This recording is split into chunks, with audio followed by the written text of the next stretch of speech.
बोलो श्यावर रामचंद्र की जय। उमापति महादेव जी की जय। पवन सुत हनुमान जी की जय। जय जय श्री सीताराम।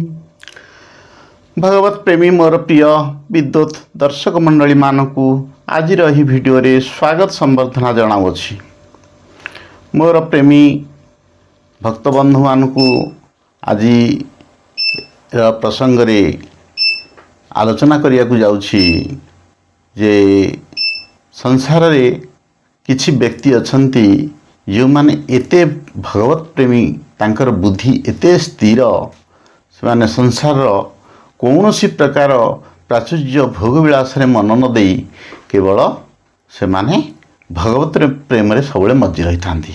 तेणु से स्थिर बुद्धि युक्त व्यक्ति मानकर प्राथमिक लक्षण कौन तांकर तो लक्षण अनेक अच्छी आम प्राथमिक लक्षण संक्षिप्त रे जानिबा कौन थाए तांकर प्राथमिक लक्षण प्रारंभ से माने को भली जाना पड़ी थांती।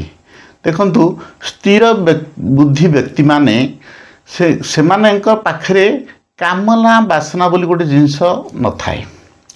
से माने कौनसी संसार कौनसी जिनस रे कामना आसक्त होगी रही न थांती। से माने केवल कामना आसक्त होई रही थांती केउ जिनस रे ना भगवान कर नाम रे।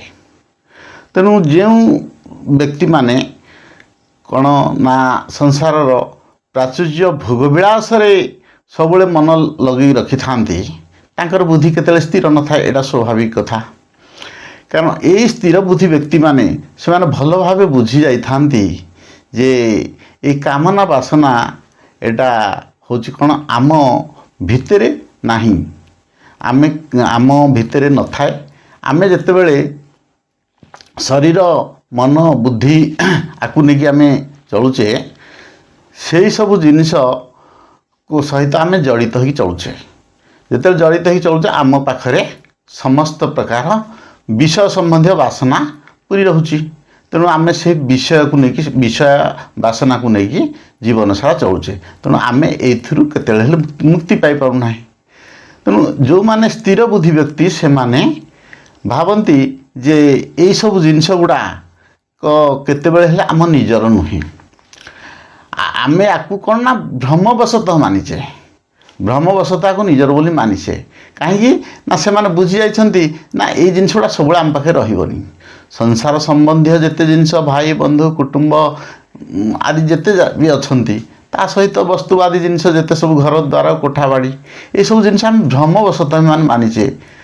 तेणु भ्रमवशतः मानिथिया जिनिस को स्थिर बुद्धि माने आकु पाखरु परित्याग कर देंती। कोन ए जिनिस गुडा आज आमे काहे भ्रमवशतः अजथा मानिबे मान ताम पाखे सबले रहिबेनी, आज असंती काली रहिबेनी। तेणु एमानकु मानिबार आवश्यक किछि नाही।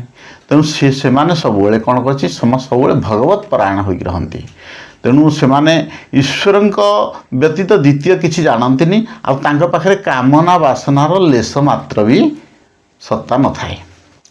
तेणु से माने सदा सर्वदा संसार रे कोन सेथिपे संतुष्ट रही थांती। जा पाखरे कामना वासना रही थाए से व्यक्ति सबले अस्थिर मना, से सबले ता बुद्धि केतले स्थिर न थाए। कारण संसार प्राचुर्य भोगविलास रे मन को निवेश कले बुद्धि केतले स्थिर न थाए आ मनुष्य को शांति भी केतले मिल न थाए। किंतु स्थिर बुद्धि व्यक्ति माने सबले जेहेतु तांका पाखरे कामनार लेस मात्र भी चिन्ह न थाए से माने सबले संतुष्ट रही थांती। तेणु ए स्थिर बुद्धि व्यक्ति मानकर संतुष्ट होची दुई प्रकार। गोटे होची कोन ना संतोषर गुण, आ गोटे होची स्वरूप भूत संतोष। संतोष गुण स्वरूप भूत संतोष गुण। तेणु संतोष गुण जोटा स्थिर बुद्धि व्यक्ति माने सदा सर्वदा तांका पाखरे कौनसी कामना नथियार से सबले संतोष रही थांती।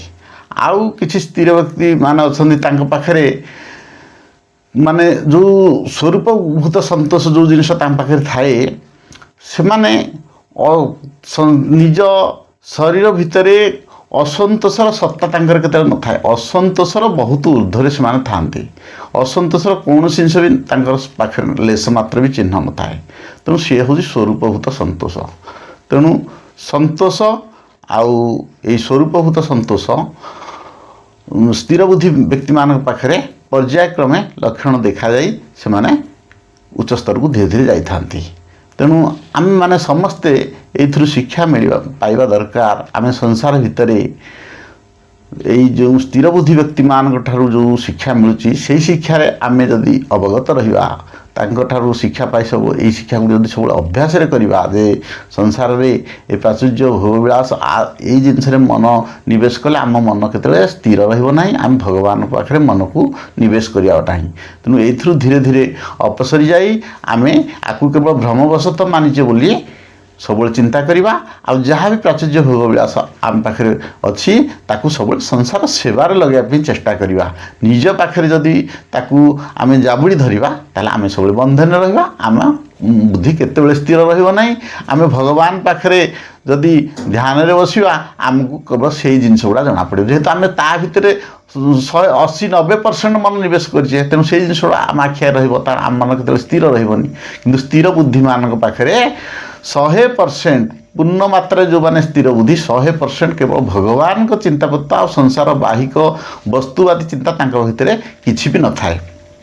ତେଣୁ ଆଜିର ପ୍ରସଙ୍ଗରୁ ଆମେ ଏତିକି ଶିକ୍ଷା ପାଇଲେ ଯେ ଆପଣମାନେ ସମସ୍ତେ ସ୍ଥିର ବୁଦ୍ଧି ବ୍ୟକ୍ତିଙ୍କର ଲକ୍ଷଣ ଗୁଡ଼ିକୁ ଧୀରେ ଧୀରେ ଧୀରେ ଧୀରେ ପାଖରେ ଅଭ୍ୟାସ କରି ଭଗବାନଙ୍କ ପାଖରେ ମନକୁ ନିବେଶ କରନ୍ତୁ। ଆଜିର ପ୍ରସଙ୍ଗକୁ ଏଇଠି ରଖୁଛି। ପୁଣି ଆମେ ଆପଣମାନଙ୍କ ସହିତ ଦେଖା ହେବୁ ଆଗାମୀ ଭିଡ଼ିଓରେ। ଜୟ ସୀତାରାମ।